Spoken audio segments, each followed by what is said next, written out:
प्रभु ने अपनी चरण पादुका दे दी भरत जी को। श्री भरत जी ने पादुका को सिर पर रख लिया। इस दृश्य को लोगों ने अलग अलग दृष्टियों से देखा। जब श्री भरत से लोगों ने पूछा, प्रभु ने आपको यह पादुका क्यों दे दी? श्री भरत जी ने कहा, भाई यह पादुका नहीं दी है। तो ये क्या है? पादुका नहीं तो क्या? भरत जी कह रहे हैं, भरत मुदित अवलंब लहेते, भरत मुदित अवलंब लहेते, आस सुख जस सिया राम रहेते, आस सुख जस सिया राम रहेते। भगवान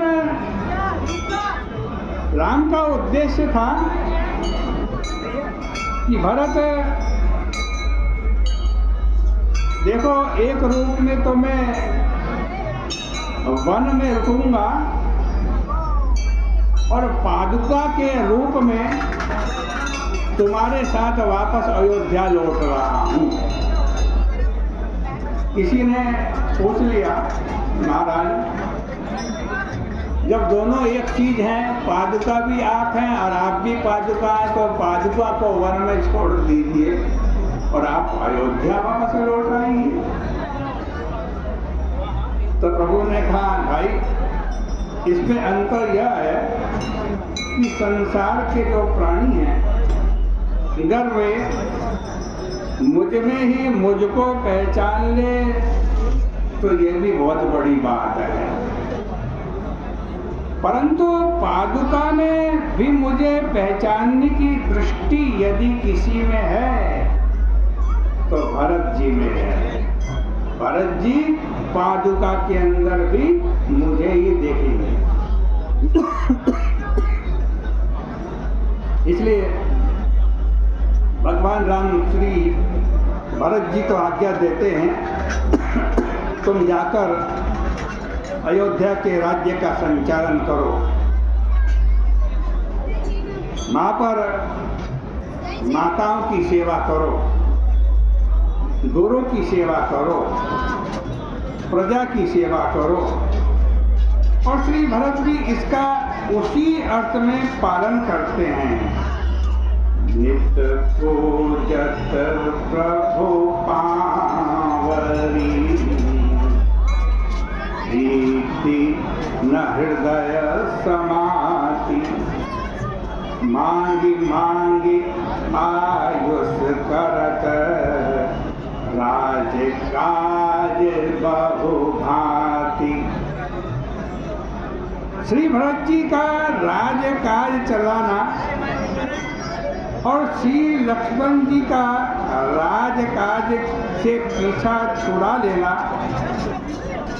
दोनों की अपनी अपनी स्थिति के अनुरूप ही है।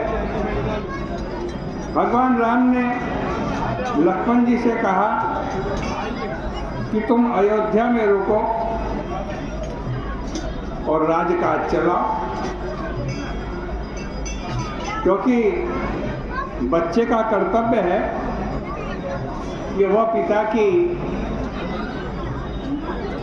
पिता का बोझ हल्का। तो लक्ष्मण जी ने तुरंत राम जी से कहा, महाराज ये तो ठीक है कि बच्चे का कर्तव्य होता है वो माँ बाप के बोझ को कम कर, पर आप ये बताएं कितने बड़े बच्चे का ये कर्तव्य होता है? यही बता। उनका अभिप्राय यह था कि अगर कोई युवा बालक हो तब तो उसका कर्तव्य है कि वह अपने पिता का बोझ उठा ले।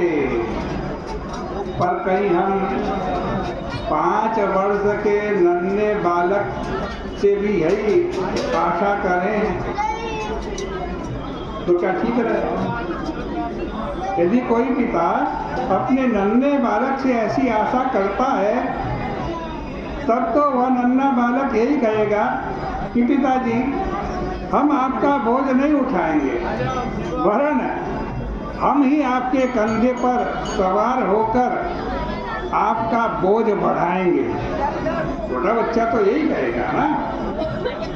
लक्ष्मण जी ने यही बात तुरंत भगवान से कही कि मैं शिशु प्रभु स्नेह प्रतिपाला। मैं शिशु हूँ, शिशु माने छोटा बच्चा।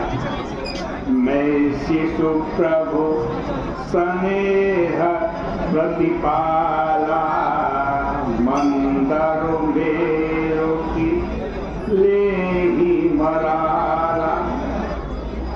भगवान श्री राघवेंद्र के चरित्र में यह जो सूत्र है उसे महर्षि भरद्वाज जी भली भांति जानते हैं। इसलिए महर्षि भरद्वाज का यह वाक्य बड़ा ही सार्थक है। जब राम जी ने पूछा कि मैं किस रास्ते से जाऊं भरद्वाज जी से, तो भरद्वाज जी ने कहा कि सुगम सकल मग तुम कहूँ आहान। महाराज, आपके लिए तो सारे मार्ग सुलभ है। उनका तात्पर्य है कि कर्म मार्ग, ज्ञान मार्ग तथा भक्ति मार्ग, सभी मार्गों से चलकर व्यक्ति भगवान को पा सकता है। कर्मयोगी भी भगवान को प्रिय है, ज्ञानी भी प्रभु को प्रिय है, और भक्त भी भगवान को प्रिय है, और सकामी भी प्रिय है, और निष्कामी भी प्रिय है। जब भगवान यह कह देते हैं कि मेरे भक्त 4 प्रकार के हैं, और उसमें भगवान ज्ञानी, अर्थार्थी, आर्थ तथा जिज्ञासु, इन चारों का नाम लेते हैं, तो इसका अर्थ है कि भगवान मानो सबको आमंत्रित करते हुए कह देते हैं, आप जिस मार्ग के पथिक हो उसी मार्ग से मेरे समीप में चले आइए। महर्षि भरद्वाज जी ने कहा, प्रभु सारे मार्ग आपके लिए सुगम है, इसका प्रत्यक्ष दर्शन आपको रामायण में मिलेगा।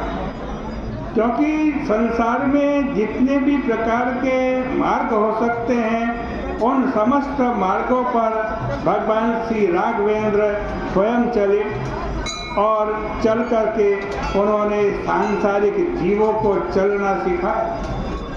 जिन जिन मार्गों पर भगवान चले ना, वे आध्यात्मिक दृष्टि से भिन्न भिन्न हैं। भगवान राम की जो यात्राएं हैं वे सब आपकी दृष्टि में होंगी, किंतु अब जरा उनके अंतरंग अर्थ पर भी विचार करें।